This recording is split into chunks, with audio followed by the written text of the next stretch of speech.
사랑하는 대동교회 성도 여러분, 그간 잘 계셨습니까? 얼굴을 맞대고 이렇게 인사를 드려야 하지만 영상을 통하여서 인사를 드립니다.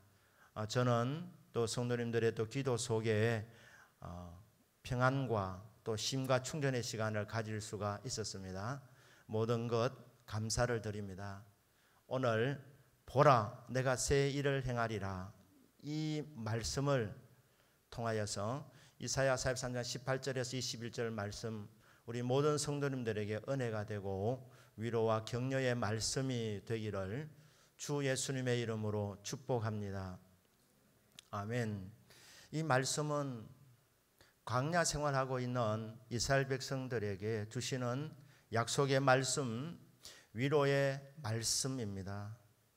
19절에 보면 보라 내가 새 일을 행하리니 이제 나타낼 것이라 너희가 그것을 알지 못하겠느냐. 광야에 있는 주의 백성들에게, 광야 생활을 하는 주의 백성들에게 우리 하나님께서 보라 이렇게 말씀하고 있습니다. 여러분, 광야는 풀 한 포기도 잘 자라지 못하는 척박한 땅입니다. 무슨 경관이 좋겠습니까?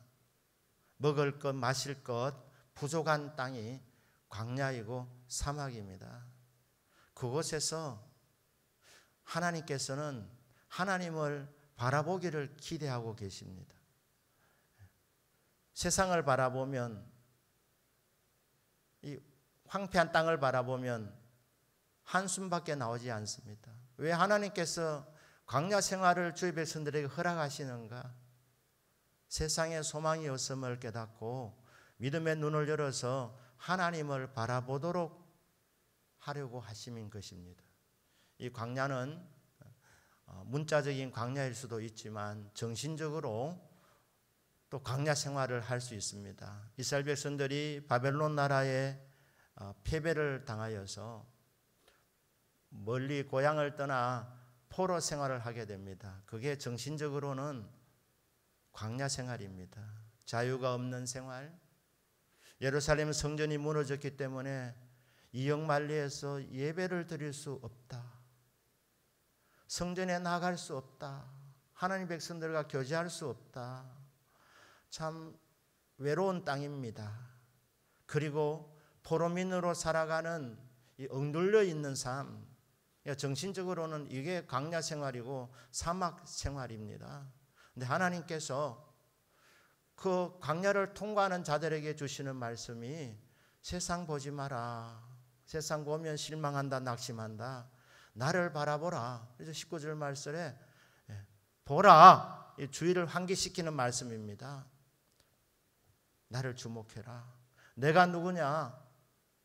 새 일을 행하시는 하나님이십니다. 사랑하는 여러분, 하나님은 새 일을 행하시는 분이십니다. 이 새 일이라는 말은 인간이 예측할 수 있는 일을 하시는 분이 아니라는 것입니다. 예상이 가능한 일, 이런 일을 행해도 우리가 참 감사하는 마음을 갖게 되지만 하나님 하시는 일은 정말 엄청난 일을 행하십니다. 위대한 일, 기적을 행하시는데 이게 언제나 그렇습니다. 인간이 생각했던 방법으로 구원해 주시지 않습니다. 인간의 예상을 훨씬 뛰어넘습니다. 그래서 그 일을 행하실 때 그것을 우리는 새 일이라, 사람이 지어내지 못한 일, 사람이 상상하지 못한 일, 꿈도 꾸지 못한 일들, 이런 일들을 행하시는 분이 전능하신 주 여호와, 살아계신 하나님이십니다. 새 일을 내가 행하겠다. 이스라엘 백성들을 430년 동안 종살이 하던 그들을 파라오의 압제에서 건져내어서 약속의 땅으로 인도해 가시는 그 하나님께서 갑자기 방향을 뒤로 돌이켜서 홍해 바다 앞으로 가게 하신 것, 하나님 왜 이렇게 하시나? 많은 사람들이 의아스럽게 생각했을 것입니다. 왜 그렇게 하시느냐? 홍해바다 앞에서 하나님께서 인간의 예상을 깨뜨리고 새로운 일, 새 일, 엄청난 일을 하시고자 함이었습니다. 홍해바다를 갈라서, 그 중간을 갈라서 이스라엘 백성들로 하여금 지나가게 만드시고자 우리 하나님께서 홍해바다 앞으로 이스라엘 백성들을 이끌어 주셨습니다.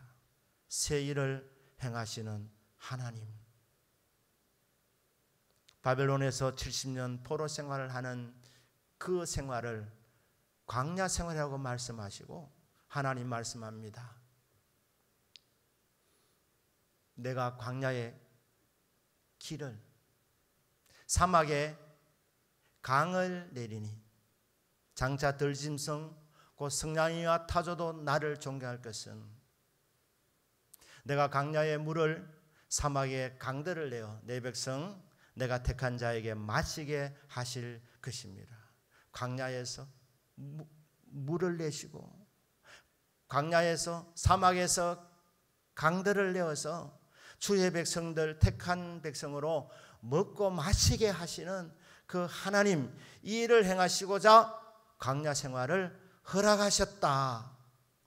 이렇게 주님께서 말씀하고 계십니다. 너희가 그것을 알지 못하겠느냐? 열방이 다 알 수 있도록 명명백백하게 우리 하나님의 능력을 나타내실 것인데 왜 모르느냐? 관심이 없기 때문에. 그래서 믿음의 눈을 열어서 나를 주목해라, 나를 바라보아라. 나는 누구냐? 새 일을 행하는 하나님이다. 광야에서 길을, 광야의 물을, 사막의 강들을 내어서 내 백성으로 마시게 하시는 새 일을 행하시는 하나님이시다. 그 하나님이 저와 여러분이 믿고 따르는 하나님이십니다. 하나님 어제나 오늘이나 동일하십니다. 오늘 또 우리들에게 새 일을 행하시는 하나님이십니다. 자, 하나님이 새 일을 행하시는 분이시기에 우리는 어떤 생각을 하며 살아야 되겠습니까? 18절 말씀입니다. 너는 이전 일을 기억하지 말며 옛날 일을 생각하지 말라. 내가 새 일을 행할 것이니까 과거에 발목 잡히지 마라. 과거에 묻히지 마라. 이전 일을 기억하지도 마라. 옛날 일을 생각하지도 마라. 새 일을 행하는 하나님이기 때문이다. 내가 새 일을 행할 것이니까 그러므로 뒤돌아보지 마라. 옛날 일을 생각하지 마라. 430년 동안 종살이 하다가 하나님께서 홍해바다를 갈라주실 때 그들이 다 구원받았습니다. 하나님의 놀라운 능력을 체험했습니다. 그 놀라운 기적을 경험했지만 구원을 받았지만 그래서 그들이 우리는 자유를 얻었다. 나 자유 얻었고 너 자유 얻었다. 구원의 노래를 모세도 불렀고 남자 성도님들도 불렀고 미리암과 여성들도 춤추며 찬양하며 구원의 노래를 불러드렸습니다. 하지만 430년 동안 그들이 종살이했던 그 노예 근성을 홍해바다를 지나면서 우리는 자유인이라고 말은 했지만 그러나 내면적으로는 그들은 정신적으로는 여전히 노예 습성, 노예 정신 떠나지 않았던 것입니다. 그래서 하나님 말씀합니다. 새 일을 행하시면서 너희들이 이전 것은 기억하지 마라. 너희들은 아니라고 말하지만 그게 트라우마로 남아있다. 너희들이 정신적인 충격을 받았지 않느냐. 너희들에게 상처가 있다. 그러니까 자꾸 상처를 끄집어낼 필요 없다. 새 일을 행하는 하나님이니까 은혜 베푸실 그 하나님, 역사하시는 그 하나님을 바라보며 이전 일을 기억하지 마라. 옛적 일을 생각하지도 마라. 그럼 뭐 해야 된다는 것이니까. 43장 21절입니다. 이 백성은 내가 나를 위하여 지었나니 나를 찬송하게 하려 함이니라. 새 일을 베풀으시는 하나님, 이 은혜를 베풀어 주신 목적이 무엇입니까? 구원받은 주의 백성으로 하여금 하나님을 찬송하게 하려 함이라는 것입니다. 하나님이여, 내 실력으로는 이룰 수 없었습니다. 하나님이 하셨습니다. 예상을 깨고 새로운 일, 위대한 일을 주님께서 행하셨습니다. 하나님 하셨습니다. 영광 돌립니다. 이렇게 하나님께 찬송을 부르도록, 하나님께 영광 돌리도록 하기 위해서 우리 하나님은 새 일을 베풀어 주신다고 말씀하고 있습니다. 그렇습니다. 구원받은 저와 여러분들이 해야 될 일은 하나님 하셨습니다. 구원해 주셔서 감사합니다. 응답해 주셔서 감사합니다. 도와주셔서 감사합니다. 함께 해 주셔서 감사합니다. 하나님 영광 받아 주옵소서. 하나님이 우리를 창조하신 목적도 우리로 하여금 찬송을 부르게 하려 함이고, 새 일을 행하시는 이 이유도 우리로 하여금, 이 혜택을 받은 우리로 하여금 하나님을 찬송하게 하려 함이라 말씀하고 계십니다. 사랑하는 여러분, 끊임없이 구원의 하나님, 함께 하시는 하나님, 새 일을 행하시는 하나님을 찬송하는 은혜가 있기를 주 예수님의 이름으로 축복합니다. 아멘. 자, 우리가 찬송을 부를 수 있는 명백한 이유, 이사야 43장에서 나오는 단어가 구속이라는 단어입니다. 하나님께서 우리를 구속해 주셨기 때문에 우리는 영원히 하나님을 찬송하는 것이 마땅합니다. 이 구속이라는 개념은 두 가지 개념이 담겨져 있습니다. 하나는 43장 3절에 나와 있듯이 하나님이 이스라엘을 위해서 이집트와 에티오피아를 대신 희생시키겠다고 말씀하고 있습니다. 그래서 이 구속이라는 개념은 대가를 지불한다는 의미를 갖고 있습니다. 그러니까 이스라엘을 구원하기 위해서 하나님께서 이집트와 에티오피아를 희생시키겠다는 것입니다. 이집트와 에티오피아를 그 대가를 지불하고 이스라엘을 구원한다는 것입니다. 43장 13절에 보면 너희를 위하여, 이스라엘을 위하여 하나님 어떤 일을 행하시는가? 그 당시에 바벨론 제국이라고 표현해도 됩니다. 가장 강한 나라였습니다. 근데 하나님께서 이스라엘을 위하여, 택한 백성을 위하여 하나님이 신흥 강대국 페르시아를 크게 만들어 가지고 고레스를 세워서 이 바벨론 나라가 너무 막강하니까 잔치를 벌이고 있었는데, 그때 하나님께서 고레스를 보내어 가지고 바벨론을 함락시켜서 바벨론 백성을 포로민이 되게 만들었어. 도망치도록 만들고 이스라엘을 빼내었다. 너희를 위해서 너희들을 구원해내었다. 구출해내었다. 이게 구속의 개념입니다. 이집트를 희생시키고 에티오피아를 희생시키고 바벨론을 희생시키고 대신 너희들을 건져내어 주었다. 이게 구속의 개념입니다. 대가를 지불한다는 것. 또 하나는 오늘 우리가 읽었던 44장 18절 19절에 장차 들짐승고 성냥이와 타조도 나를 존경해야 될 것은, 하나님께서 광야에 길을 내실 때에, 사막에 강들을 내실 때 그 강물을 이스라엘 백성만 마시는 것이 아니라 동식물도 혜택을 받도록 한다는 것입니다. 성냥이와 타조도 마시면서 하나님 하신 일을 깨닫고 하나님을 존경하게 만들도록 우리 하나님께서 역사해 주신다는 말씀입니다. 그래서 이 구속의 개념은 구원보다 훨씬 더 광범위한 개념입니다. 그래서 이 구속이라는 말을 영어로는 리뎀션이라고 그럽니다. 구원은 셀베이션이라고 그럽니다. 셀베이션은 사람만 받습니다. 영혼을 가진 존재는 인간밖에 없습니다. 그런데 이 인간이 타락했습니다. 하나님 말씀 불순종했습니다. 죄를 지었습니다. 그래서 영혼도 어두워졌습니다. 그런데 이 영혼을 가진 존재인 사람만 구원해 주는 것, 그것을 셀베이션이라 그럽니다. 그런데 로마서 8장 18절부터 25절에 보면 사도 바울이 더 큰 그림을 그립니다. 구원만 받는 것이 아니라 예수님이 땅에 오셔서 대가를 지불하셔서 십자가에서 죽으시고 삶 안에 부활하셔서 영혼을 가진 존재들, 인간들을 셀베이션, 구원해 주셨습니다. 그런데 주님이 지금은 보좌 우편에 앉아 계시다가 때가 되면 다시 오십니다. 그런데 주님의 재림을 인간들, 구원받은 백성들만 기다리는 것이 아니라 동식물들, 온 우주 만물이 함께 기다리고 있습니다.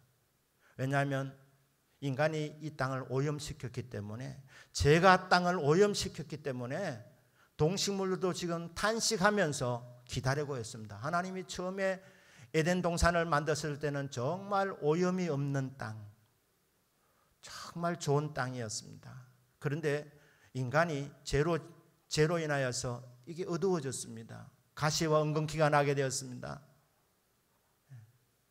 오염되었습니다. 부패되었습니다. 그래서 이 썩어져가는 이 우주 만물을 바라보며 동식물들도 탄식하면서 자유의 날을 기다리고 있다는 것입니다. 주님이 다시 오실 때에 어린 아이가 독사굴에 넣어도 해를 받지 아니하는 인간과 자연이, 또 인간과 동물들과 자연스럽게 조화와 교제가 일어나게 되는 이런 새로운 세상, 새하늘과 새 땅, 그것을 리뎀션이라고 그러는 것입니다. 우주적인 구원을 동식물들까지 혜택받는 것을 우리는 구속이라고 하는 것입니다. 그러니까 사랑하는 여러분, 예수님이 땅에 오셔서 십자가에서 죽으시고 부활하셔서 우리 한 영혼 한 영혼을 구원해 주신 줄로 믿습니다. 이제 주님 다시 오실 때에 동식물들까지도 이 혜택을 받게 될 것입니다. 구원 위에 구속, 리뎀션을 누리게 될 것입니다. 이것이 저와 여러분이 영원히 부를 노래입니다. 찬양의 제목입니다. 하나님이여 우리를 구원해 주셔서 감사합니다. 하나님이여 이 땅 지금은 오염되어져 있지만 주님이 다시 오실 때에 이 오염된 것을 다 제거하여 주시고 완전하게 회복시켜 주시고 새 하늘과 새 땅을 열어주셔서 우리 인간들뿐 아니라 동식물들까지도 이 우주 만물이 다시 한번 혜택을 보게 될 그날이 오게 될 줄로 믿습니다. 구원해 주시고 구속을 베풀어 주실 하나님, 이것이 영원히 부를 노래이고 영원히 찬송할 우리의 제목이 되는 것입니다. 여러분, 이거 하나만 갖고도 우리는 이 땅을 살아가면서 고난을 통과하는 삶이라 하더라도, 비록 광야에 있다 하더라도 나를 구원해 주신 하나님, 그리고 이 혼탁한 이 세상을 다시 정화시켜 주실 그날을 기대하며 구속해 주실 그날을 기다리며 하나님을 찬양하는 것, 이것이 저와 여러분이 마땅히 해야 될 삶인 줄로 믿습니다. 그런데 이렇게 영원히 부를 노래를 주신 우리 하나님께서 이 땅을 살아가는 자들에게, 우리에게 찬양을 주십니다. 찬송을 주십니다. 여러분, 이스라엘 백성은 찬양하는 민족입니다. 성도는 찬양의 삶을 살아가는 자들입니다. 찬양하면서 살아갈 수 있도록 영원히 부를 노래, 구원과 구속을 주시는 하나님, 이 땅을 살아가면서 우리들에게 이 광야 같은 인생길에서 우리 주님 찬송을 부를 때에 광야가 변하여 밭이 되고, 밭이 숲을 이루게 되고, 그 광야에서 강물이 길이 나게 되고, 사람들이 먹고 마시게 되는 이런 은총을 힘있도록 만들어 주십니다.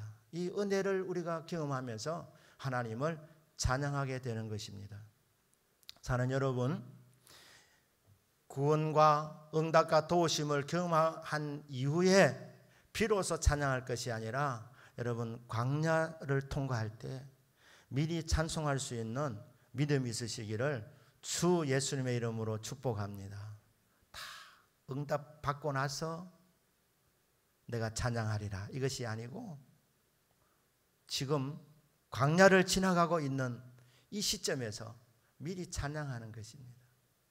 구원받은 것 그거 감사하고 광야에서 주님을 찬양할 때에 하나님은 새 일을 행하여 주시는 것입니다. 참 세상이 만만치 않습니다. 험한 세상입니다. 그런데 하나님이 참 몸부림치는 성도님들에게 은혜를 주실 때 찬양을 먼저 주시는 것입니다. 찬양을 만나게 해주십니다. 우리가 응답의 말씀을 받을 때 나에게 주신 말씀이라 그럽니다. 레마의 말씀이라 그럽니다. 찬양도 마찬가지입니다. 내게 딱 맞는 응답의 찬송을 주십니다. 이걸 레마의 찬송이라는 것입니다. 이 세상 험하고 나 비록 약하나 늘 기도 힘쓰면 큰 권능 얻겠네.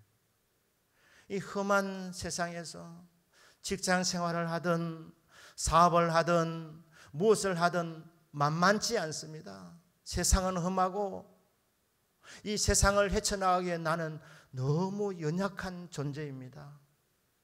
그런데 어느 날 이 찬송가가 나에게 다가오는 것입니다. 눈이 열려지는 것입니다. 아, 살 길이 있구나. 험한 세상에서 헤쳐나갈 수 있는 방법이 있구나. 비록 이 세상은 험하고 나 비록 약하나 늘 기도 힘쓰면 큰 권능 얻겠네. 기도 많이 하는 사람들, 이 찬송가를 만난 사람들입니다. 아무리 기도하라 해도 기도 안 하는 사람들 많습니다. 어느 날 깨달음이 오는 것이나 아, 기도가 사는 길이구나. 기도가 되는구나. 기도로 돌파하겠구나. 내 인생은 찬송가 263장이다. 이 세상 험하고 나 비록 약하나 늘 기도 힘쓰면 큰 권능 얻겠네. 주님의 권능은 한없이 크오니 돌같은 내 마음 이 강팍한 심령 녹여주십시오. 레마의 찬송, 이 찬송을 부르다가 은혜 경험하고 찬송 부르다가 권능을 받고 이 찬송을 부르다가 문제가 해결되어지는 것을 보게 된다는 것입니다. 찬송가 370장 주 안에 있는 나에게 딴 근심이 있어요.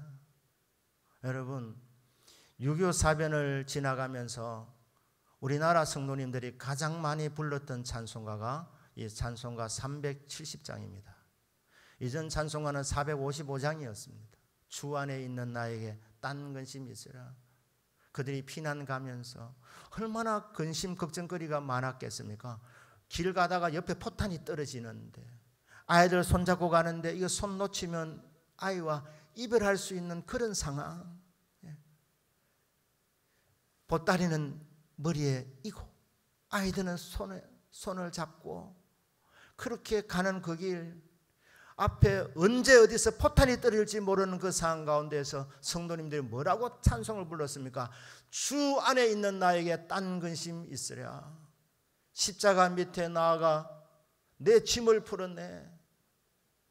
그 두름이 변하여 내 기도 되었고 전날의 한숨 변하여 내 노래 되었네. 주님을 찬송하면서 할렐루야 할렐루야 내 앞길 멀고 험해도 나 주님만 따라가리. 이 찬송을 부르다 보니 전쟁이 끝났고 이 찬송을 부르다 보니까 기독교인의 숫자가 평양 대부흥 운동 이후로 20만 명으로 이렇게 불어났다가 6.25 사변이 끝날 때쯤 되어서 200만 명의 그리스도인이 되었다고 하지 않습니까? 그러니까 하나님께서 이 전쟁터에서 우리 대한민국 성도들에게 주 안에 있는 나에게라는 찬송을 주신 것입니다. 찬송을 만나게 해주신 것입니다. 왜? 새 일을 행하실 하나님이시니까. 걱정하지 마라. 염려하지 마라. 그 나라 갈 때까지 내가 너와 함께하고 너를 보호하여 주겠노라. 내가 약속을 맺었다. 아무 걱정하지 마라. 이 찬송을 부르다가 은혜 받고 이 찬송을 부르다 보니까 어느덧 광야 생활이 청산되어지는 것을 보게 된다는 것이죠. 왜 나는 되는 일이 없나? 은혜 받지 않은 것 같고 이러다가 어느 날 깨달아집니다. 아, 아니구나. 내가 은혜 받고 있구나. 지금까지 지내온 것 주님의 크신 은혜라. 한이 없는 주의 사랑 어찌 이루 말하랴. 감격이 쏟아지고 아, 몰랐구나. 지금까지 은혜로 왔구나. 몸도 맘도 연약하나 새 힘 받아 살았네. 물 붓듯이 부으시는 주의 은혜 족하다. 이 찬송을 부르며 은혜 깨달아지고 이 찬송 부르며 더 은혜 받고 이 찬송 부르다가 어느 날 춤추며 찬양하는 자리까지 나아가게 만들어주시는 하나님. 사랑하는 성도 여러분, 지금 현실이 답답하고 어렵고 힘든 일들이 많이 있지만 우리 성도님들 주님을 찬양하는 은혜가 있으시기를 주 예수님의 이름으로 축복합니다. 다 응답받고 나서 비로소 찬양이 아니라 미리 찬양입니다. 주님, 저는 이 찬송가를 만났습니다. 이 찬송가를 주셔서 감사합니다. 이 찬송을 부르며 이 어둠의 시기를 지나가겠습니다. 광야를 통과하겠습니다. 주여, 새 일을 행하여 주시옵소서. 찬양하는 자들에게 우리 하나님 새 일을 행하여 주십니다. 보라, 내가 새 일을 행하리니 이제 나타낼 것이라. 내가 그것을 알지 못하겠느냐. 광야에서 길을 내시는 하나님, 주의 백성으로 맞서게 하시는 하나님, 새 일을 행하실 하나님을 기대하며 우리를 구원해 주신 구원의 하나님을 찬양하고 광야 생활 가운데 그 길을 뚫어 주실, 광야에서 길을 내어 주실 그 하나님을 찬양하는 저와 여러분의 믿음이 되기를 주 예수님의 이름으로 축복합니다. 아멘. 기도합니다.